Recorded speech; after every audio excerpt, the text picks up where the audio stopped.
Good day, everyone, and welcome to the Best Practices in Implementing Your First Document Management System, hosted by Virginio Basile.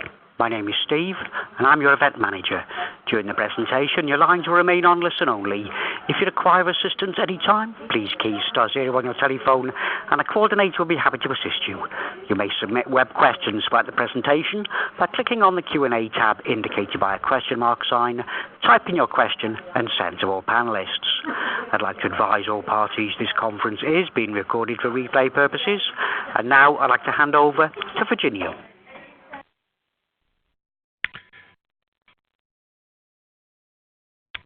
Good morning, everyone. Welcome to the presentation sponsored by TLOMA. As the presenter just alluded to, this is really a presentation on implementing your first document management system. Brief introduction. My name is Virginio Basile. I've been working in the legal industry for about 30 years, and in the previous, for the first 15 years or so, I was working within law firms implementing at least two document management system. We now work for Tikit, which is part of BT, and we have been doing document management within this structure for at least 20 years. We've had partnerships with many vendors, including iManage, and now presently with NetDocuments. We're a global partner of NetDocuments. So let's just dive right in, and I'll take questions at the end, so I'll just go through the presentation, probably about 30 minutes or so, and then hopefully we'll have a few questions that we could discuss. The objective of the presentation really is to provide participants with a simple blueprint for successfully implementing one's first document management system. So, the target audience really is for firms that are still using, not using document management, probably using, network share drives in, client matter type configurations. So, just a bit of an agenda. And we're going to start with a little, where to start kind of introductory part of it. We're going to look at communication strategies, project management, the meat of the implementation, I guess, the discovery, the design, and the implementation. We'll briefly talk about document migration, training strategies, and finally we'll have a look at 10 things that will matter to a successful implementation. So where to start? Let's start by trying to understand where we are in 2019 in document management. Obviously, document management's been around in the legal industry for about, I would say, since 1990, I think. The first document management system that I worked on was in 1990, implementing PC Docs at Byers Cosgrave, which is now part of Fraser Milner. So it's been around for, quick math, 29 years, I assume. First generation was really specific about, it was just a document storage. Obviously, things have evolved a lot in the last almost 30 years, but more specifically in the last 10 years, I think there's a lot of change in terms of what document management provides. So the new reality really is that although we've been around 30 years or so, 90% of data really has been created in the last 2 years. There's a lot more data that's being created right now and generated and shared. And that's part of the, of the current environment. More people are working remotely. This is something that everybody is facing.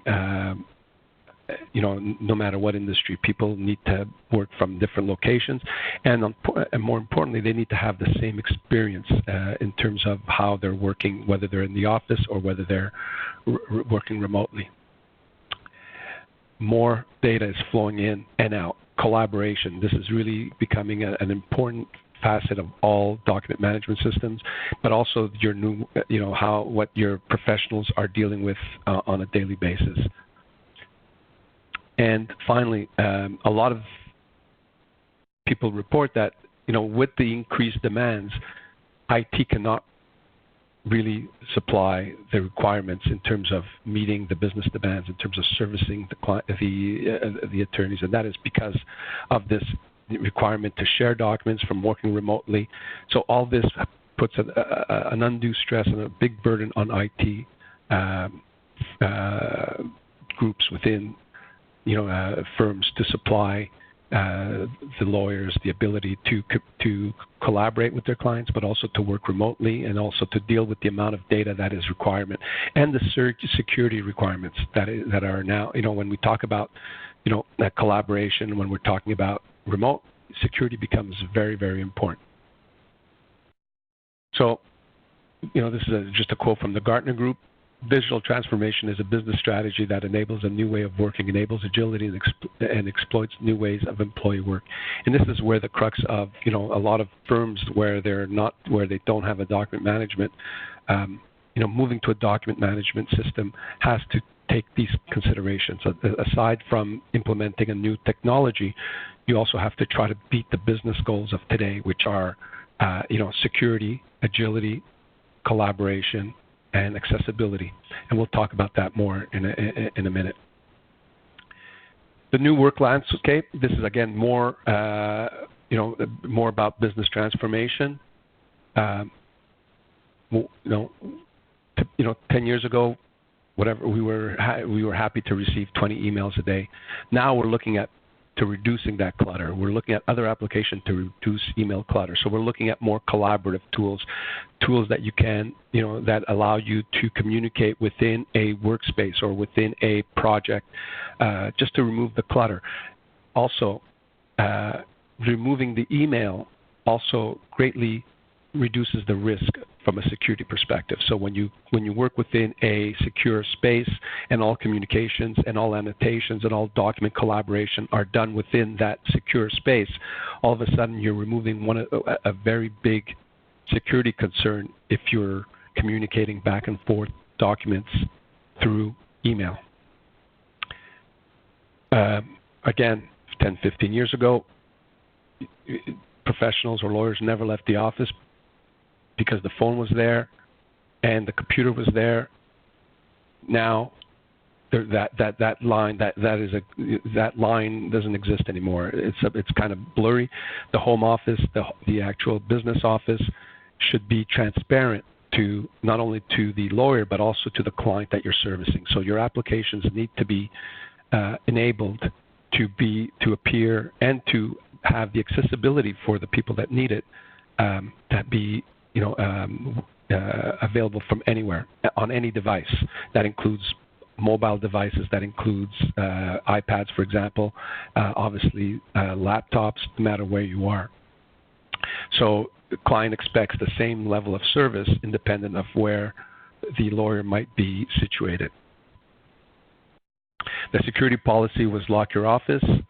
Again, now we're trying to reduce the amount of data that flows from our, that gets exposed in a non-secure way. And again, a lot of this has to do with the collaborative tools that, that some of the leading vendors in the document management space are promoting.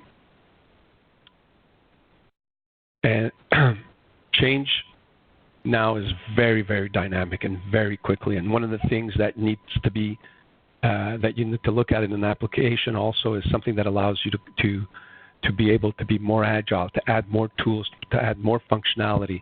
And of course, this is heading towards more cloud-based solutions, because that cloud-based solution gives you that agility to put forth dynamic change without having to go through upgrades, internal on-prem upgrades or upgrade support, and the change management that represents internally.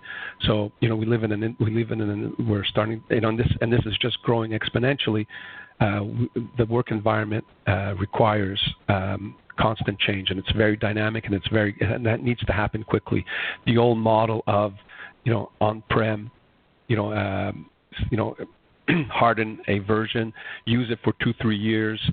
Within that 2-3 year period, there's been other releases, but you haven't had the time or the resources or the ability to upgrade the current system. So sometimes you're working with older versions.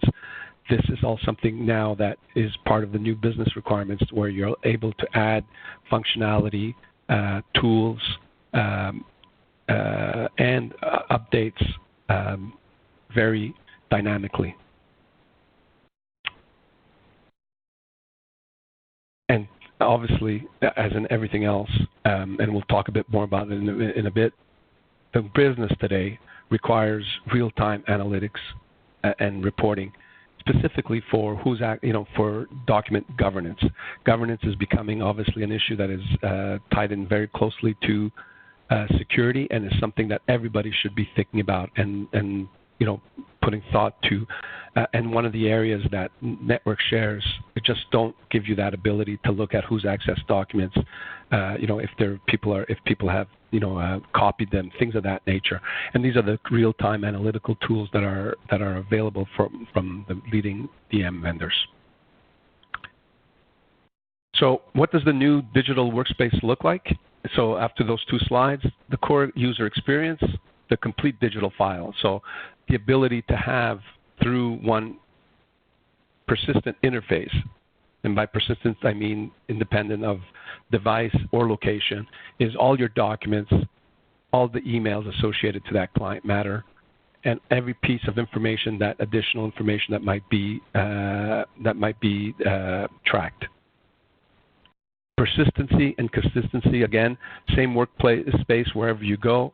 Security remains persistent, and that is obviously a very, very important. And the same user experience. The same user experience also promotes more usage, more buy-in, better work experience throughout other applications. Available when you are, not where the office is. So again, the availability is very important. And connected to the tools and services that you need, open platform. So the ability to integrate within your time and billing, research, any other tool that has the ability to connect to your DM and to share, collaborate is essential.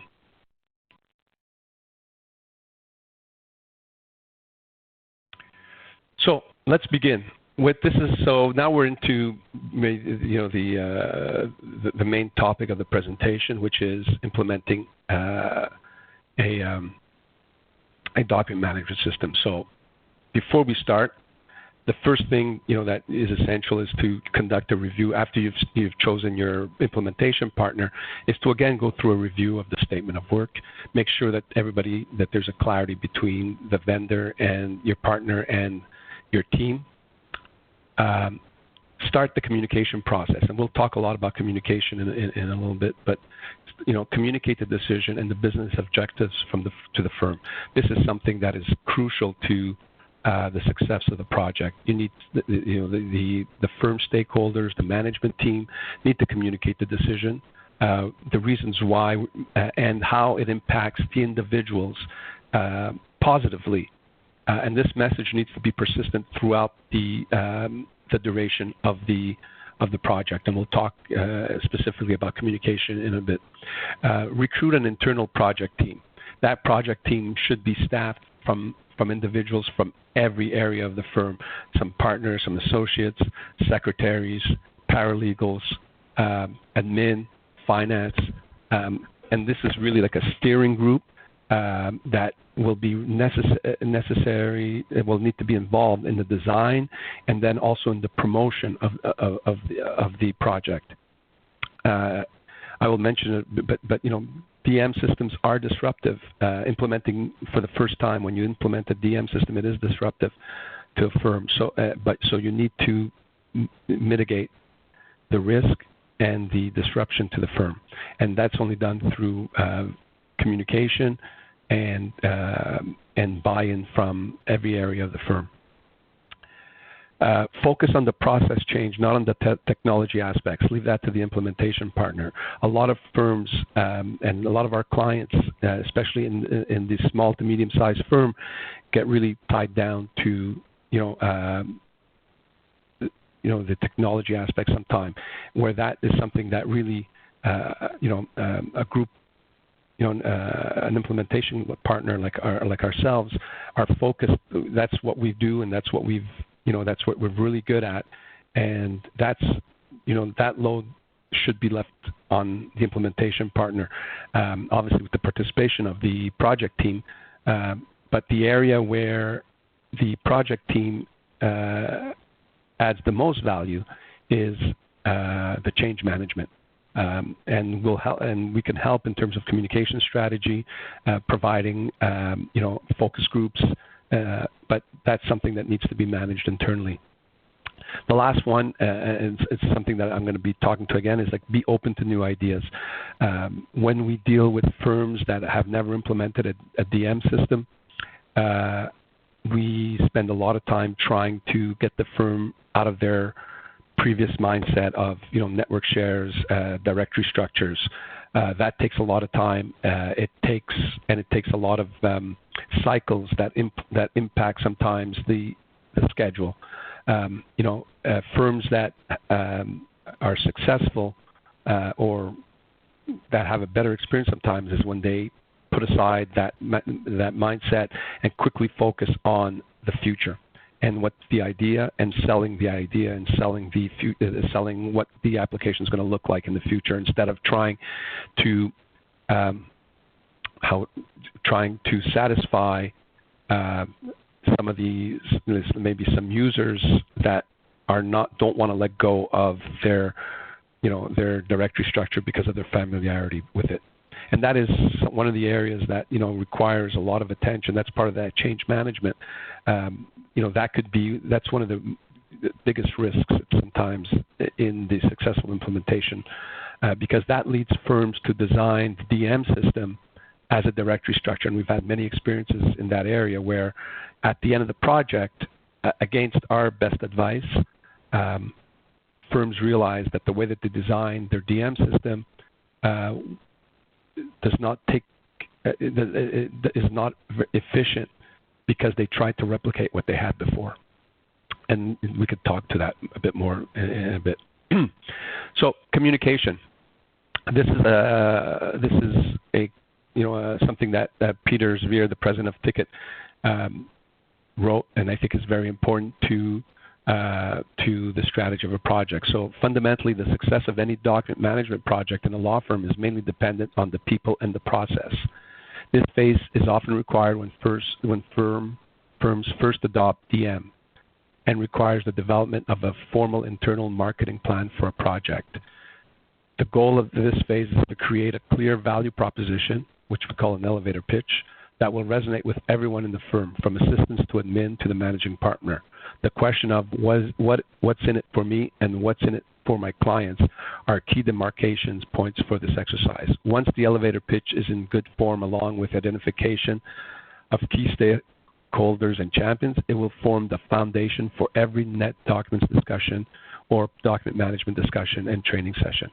The ultimate goal is to achieve high adoption, and this only happens if everyone understands the buy-in to the why throughout the project and post-go live. This goes back to clearly defining the business reasons why, what we call the critical success factors, and they are how it impacts me as the professional and how it impacts me being able to service my client. And that's what DM provides to firms. So as I was saying, from a communication strategy, and at Tikit, we whether it's through our document management experience or in other areas such as our time tracking product, we help with the communication strategy. We have a lot of experience. We have over 30 years of experience in implementing these type of systems, and you can benefit from our advice as to how to communicate the change to firms. Promote senior management buy-in at every opportunity. And by this I mean, when you're communicating back to the to users, include senior management collaboration or participation in communications. It obviously creates a top-down flow of acceptance. Number 3, which I think is important to tie into the communication strategy. Whatever we're communicating, we're also going to do it through presentations or information sessions. Again, using firm data and test environment Typically we've done it, we always promote using the breakfast or lunch sessions.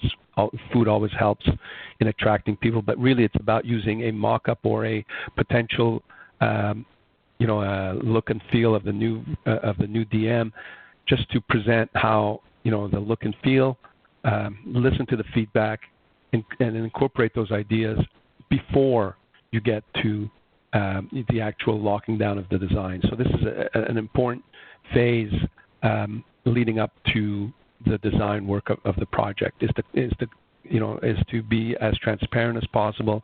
This is what we're doing. These are the business. And again, it's not only to show what it would look like, but it's also another way of reinforcing the business goals of the firm. And this is important because everybody should be connected to the business goals, from the most junior position to the most senior partner. Everybody should be connected to the business goals of the organization in terms of what are we trying to achieve. And at the end, and for a law firm, we're always trying to achieve better client experience, client retention, servicing clients. So everybody needs to understand that when we're implementing a DM solution, it's not just an additional layer on or trying to change the way that they're so accustomed. We're doing this because this is a better way of servicing our clients, of protecting the firm as a security, giving us more capability of working remotely to better service our clients and to better help your lives, our lifestyles. These are all very powerful points that need to be reinforced at every opportunity. Once the project starts, provide constant feedback on the project timelines. Again, trying to always providing this flow of information. And and the last point is recruit enthusiastic early adopters to reinforce message and to promote peer acceptance. This is something, again, that is essential.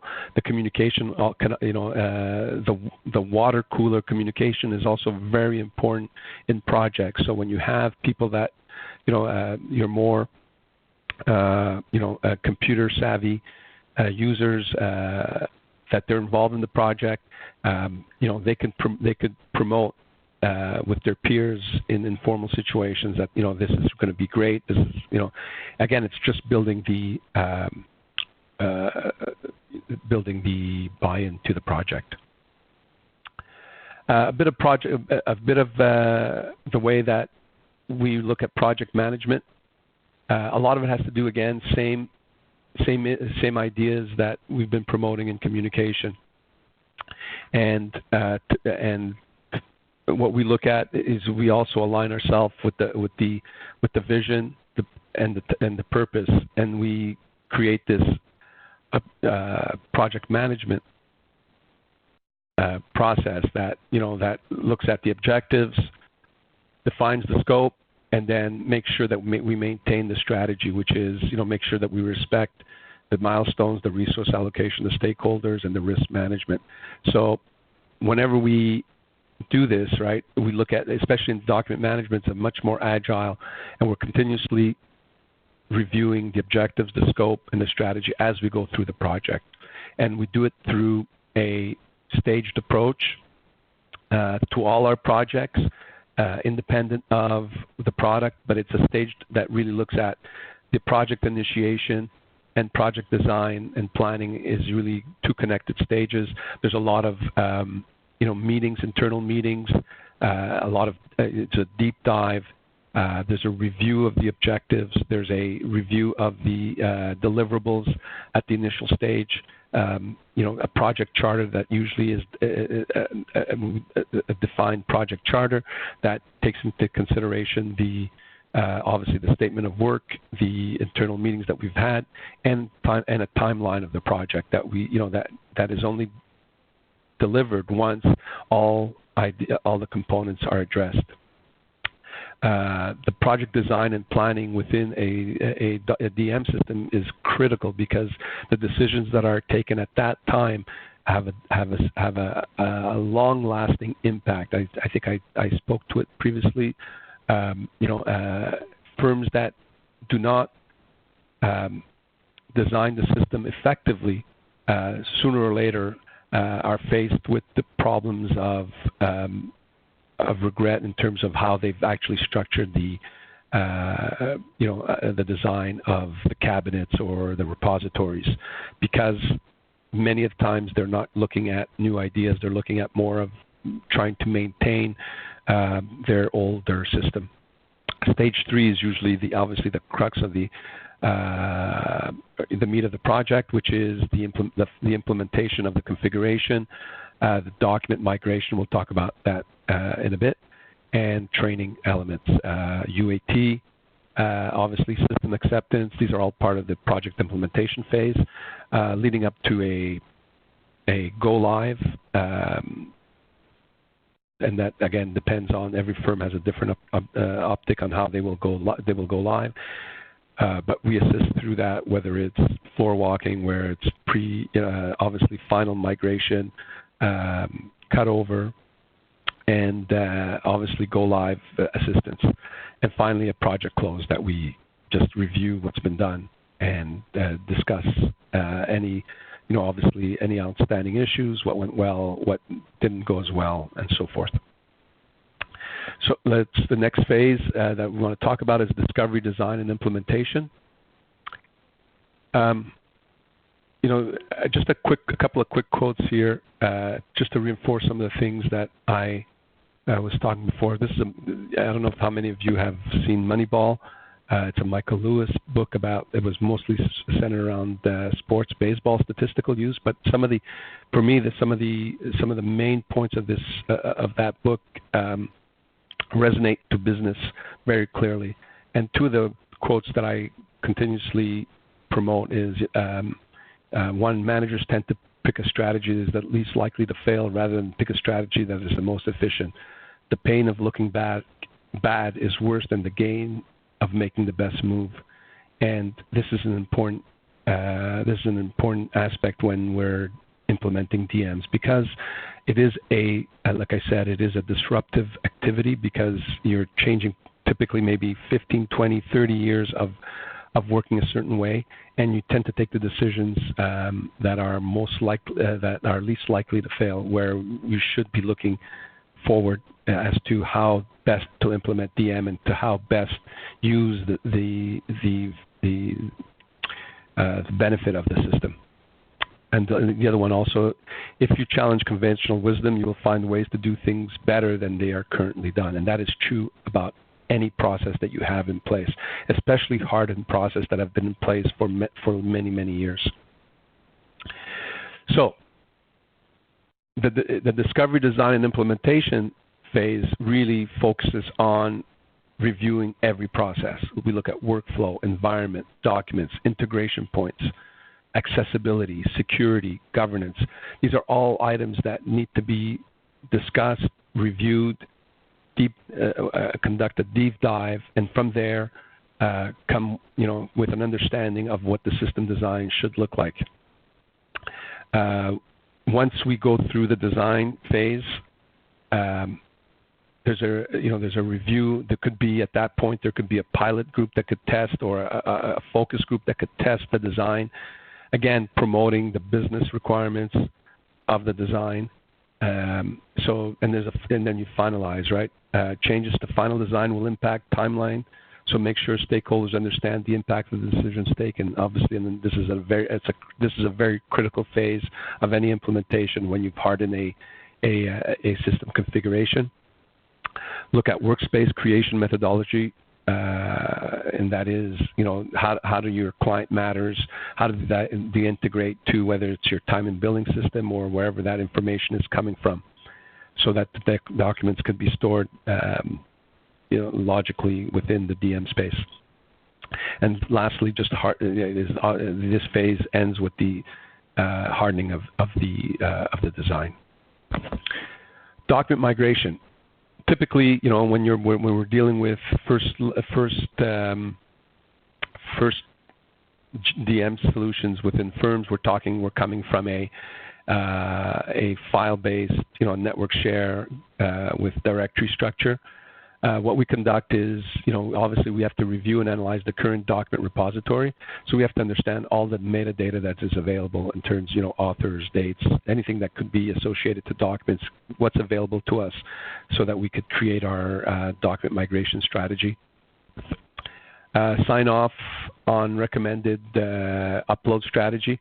Again, is there a way for us to do a staged migration so that we could shorten the last migration of documents, or does it have to do, is the document repository small enough that we can consider doing a big bang approach that, the weekend before go live, let's say that we migrate all documents.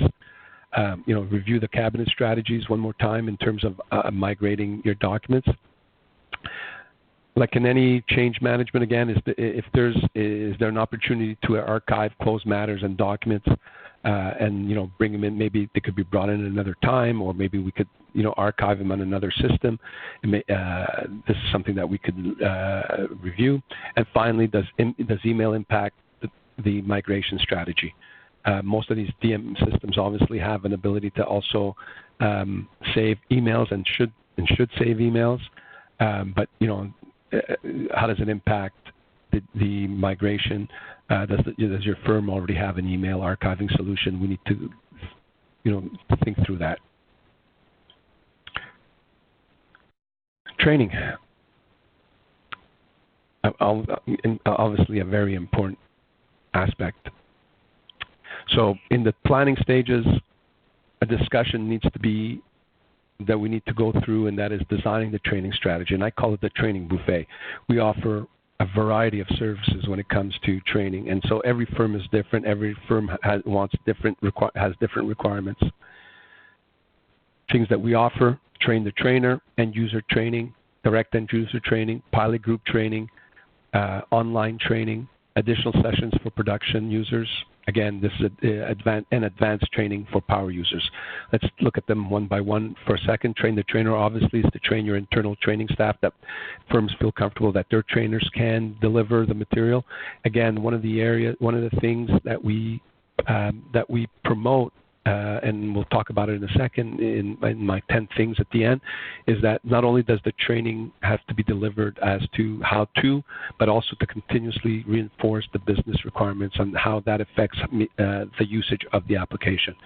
End user training, some firms want us to deliver completely the end user training, and this could be done on site, could be done remotely. Again, it all depends on the requirements. Obviously, the best experience is always on site with hands-on, but not every firm has the resources or the capabilities of doing that, and it really becomes a discussion and a strategy, a training strategy between the project team and the implementation team.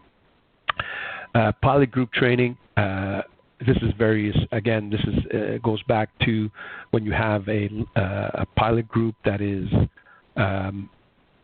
an early adopter of the system, and they're going to do, their experience becomes crucial to the water cooler discussions or how they talk to their peers. So sometimes it's very important to have one of our trainers deliver that training, not only to deliver the best possible experience in terms of an experience from a application experience, but also from how to connect to the business requirements. And it's also a neat way to have your trainer get a sense of how training gets delivered in a real business environment. Obviously, getting everybody to training is a challenge. Different methods of providing online training, whether it's recording a session or having some third-party training online session. These are all things that are available. And the last two items are just, people sometimes, firms go through the more progressive firms, I guess, I would maybe not to use that word, but just some firms will also plan for ongoing training from a project perspective. So 1 month in, maybe, to have additional training based on a list of, questions that they've received within that first month, and then really to put for the power users to give that advanced training for power users. That's also an important thing to plan right from the start. As I these two items, the next two items, I discussed briefly, but yes, the decision whether it's remote, whether on-site, demo training versus hands-on. Obviously, as I said, the most effective is on-site, hands-on, but that really becomes a discussion and a requirement and sometimes a cost element to it. But that's something that firms and our implementation teams discuss and come to an agreement. Last, floor walking, an essential, especially for doing demo training, then the floor walking becomes very a nice add-on, and provides a level of comfort to the people that are going through a brand new environment. Having the ability to offer floor walking when you can't do the hands-on, let's say, is a nice way to offset the information gap. And usually it works, and in our experience, it's just as important as the initial training is, because people then get connected exactly to where their business and their usage of, getting the additional help at that level. So I'm at the end of my presentation. My last slide before I take questions.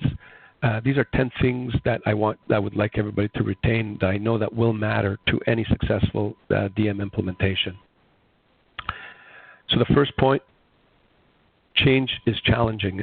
I'm not reinventing the wheel. I'm not saying anything new here, but DM systems, in my experience, have always been disruptive. And how disruptive and how to manage that is really based on managing the change, and that is the most important part of or the success.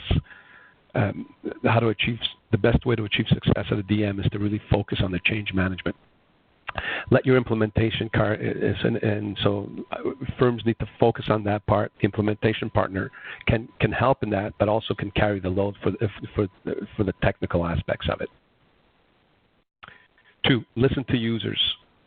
Conduct as many demos as necessary to solicit feedback, and at the same time to obtain that buy-in, to explain, so that they could connect to the business requirements of the business, how the business is driving this change, how the success of the firm is what's creating this need for a change.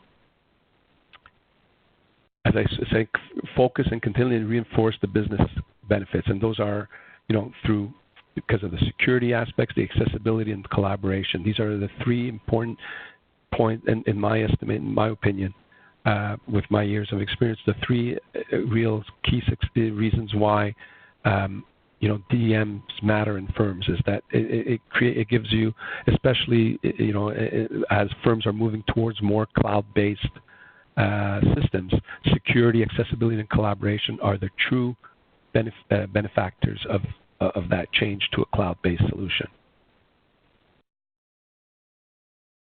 Active stakeholders participation is essential, specifically in design and communication. I think we've touched this a few times already, and just to reinforce it, it is very important to have active stakeholders participating. Think outside the box. Leave behind your network share mindset. This is, again, very important to not get bogged down into the minutiae of the project. You need to focus on the benefits, the change, and accept that that the new document management system will not look like your network share. Make sure pilot group has equal representation for partners to secretaries and include difficult users. Obtaining their buy-in is crucial for to the success of the project. Many firms sometimes don't like to put their most difficult users in these because they are disruptive, but changing those, but gaining acceptance from those disruptive users are critical to the success of a project. Don't get stuck on the small stuff. This is very important, it's been our experience with small and medium firms that a lot of time is spent on details sometimes that will impact the timelines of projects, but really don't, in the end, it is smaller elements. Focus on the message, focus on the things that move the project along. Training is an important element. It is the first exposure to the solution for many users. Use appropriate resources that not only instruct on how to, but can leverage the use cases that impact the professional. So develop the use cases that promote the business benefits that we spoke about, the security, the accessibility, the collaboration, but also how to best use the system now to collaborate, to share information, to access documents. That has to be part of your training message. Focus on respecting project timeline. Many firms get lost in the forest, and subsequently projects and motivation suffer. This is again something important from our experience. Firms sometimes think that the more that they can delay projects and won't impact the success of the project.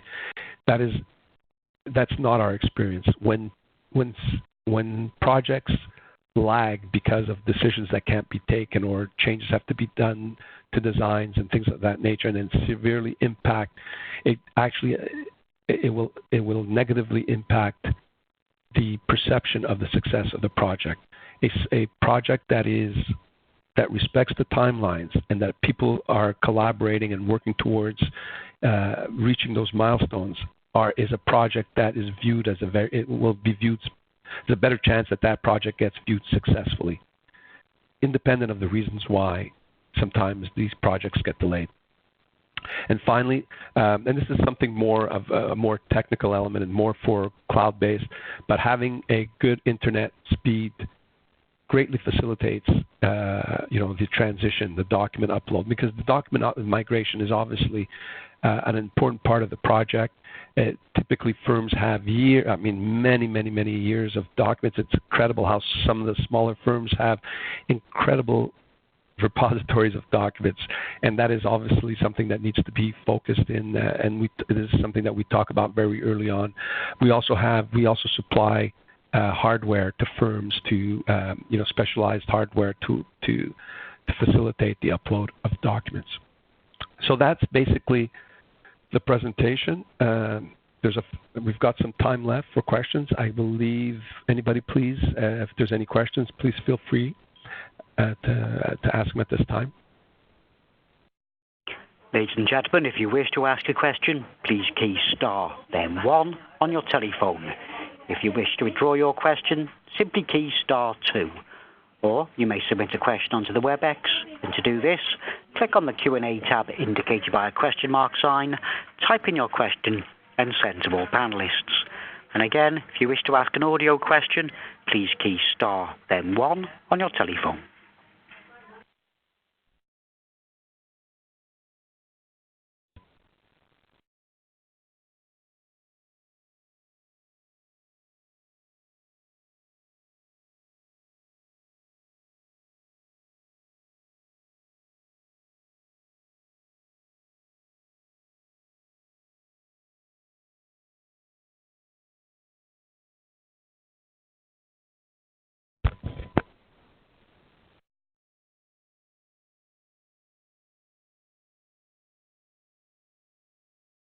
Well, it doesn't look like we have any questions. That's okay also. But if you do have any questions, you can always get in touch with me through email. My email is my name, so it's virginio. Sorry, virginio.basile, Basile, @tikit.com. I'll be more than glad to answer any questions by email after this call.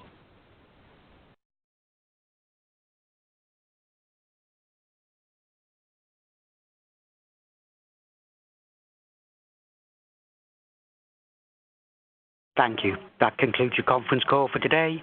You may now disconnect. Thank you for joining, and have a very good day.